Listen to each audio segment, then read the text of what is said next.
Good evening, YouTube. Welcome to another edition of Beer Dad with me, the Beer Dad. Now, today we are going to go back to doing a Brewdog beer, as I acquired a few over the last couple of weeks. As we all know, I've done a few Brewdog beers, and I've been a bit brutal with them, to be frank, especially over the Lone Wolf spirits. Anyway, irrelevant. As we all know, well, maybe you don't, they were formed in 2007 by James Watt and Martin Dickey up in Scotland. They now consider themselves to be the top dog in the craft beer revolution. They've got 32 bars across the UK, and they're expanding into the US. In fact, I know they already are in the US. They are coming out of Canal Winchester, Ohio, and Columbus as well. They're going to be pumping out their Punk IPA, which I've yet to review, but I know that's a really good beer.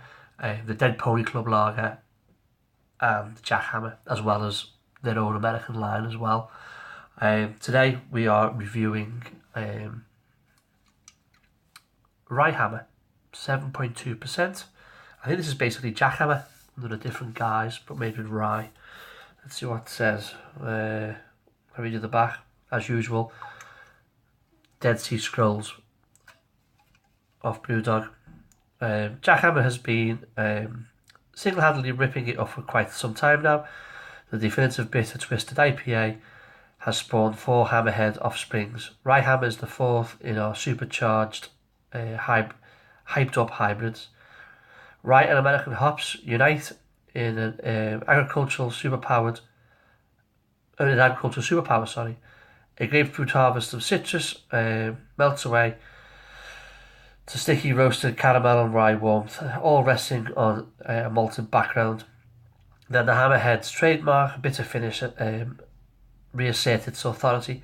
Catch the Rye Hammerhead, 3 bittersweet protagonists. At Brewdog we brew uncompromising, bold and irreverent beers. A beer with a soul and a purpose. This is the only thing we know. It's the only thing that we want to know.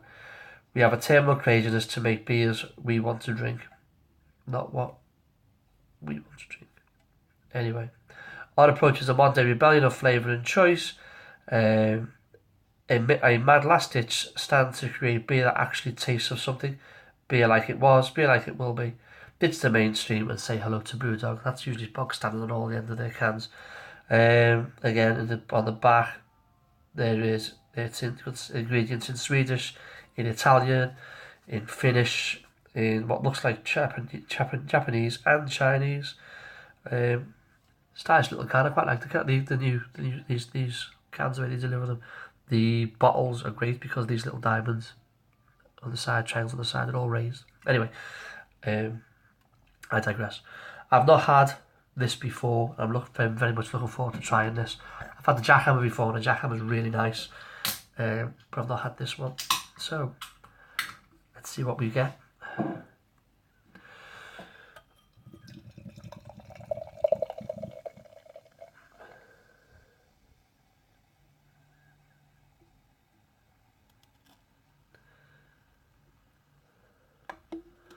That's quite pleasant. The whole can gone.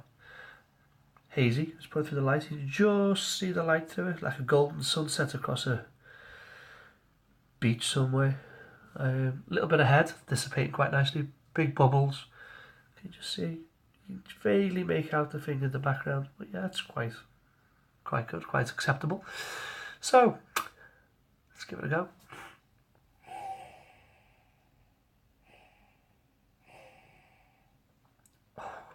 I'm getting tropical fruit, bit of pineapple, a bit of grapefruit, bit of peach, maybe peach sweetness. Do that sort of juicy peach ripeness. That's it. I'm getting that off that. Yeah, let's give it a chug. Cheers.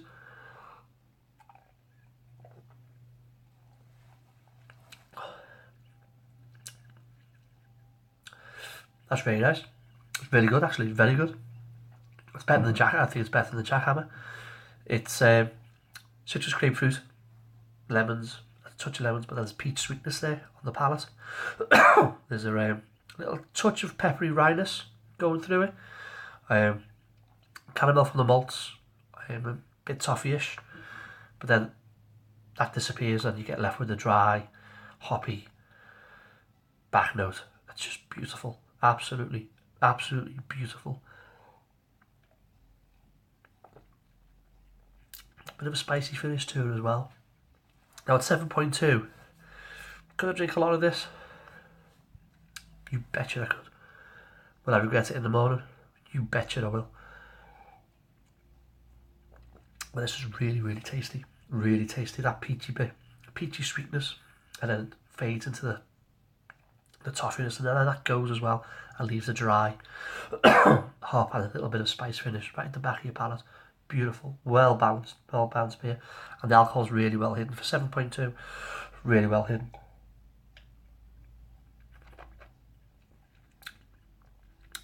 Yeah, I quite like that.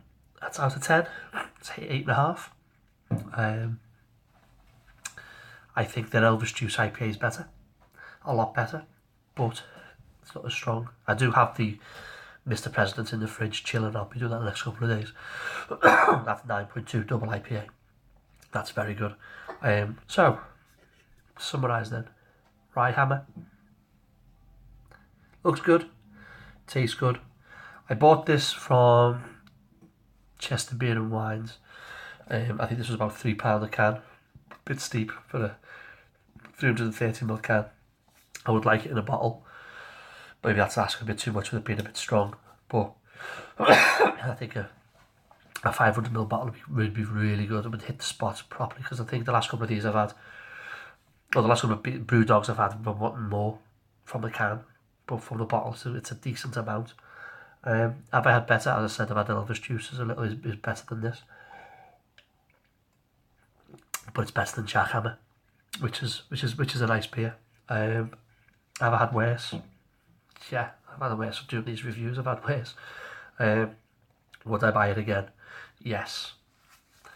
If I saw it in supermarkets, I'd certainly be putting it in my shopping cart, shopping trolley, basket, whatever. Buy some. If you see it out there, give it a shot. Comment on the video if you taste anything different. If you don't like it, as I've always said, if you don't like it, you know what you do. Drain pour. If you do like it, so be it. Just remember though, Brewdog has just been valued at about $1 billion because he did a big massive cash injection by some corporate out in San Francisco.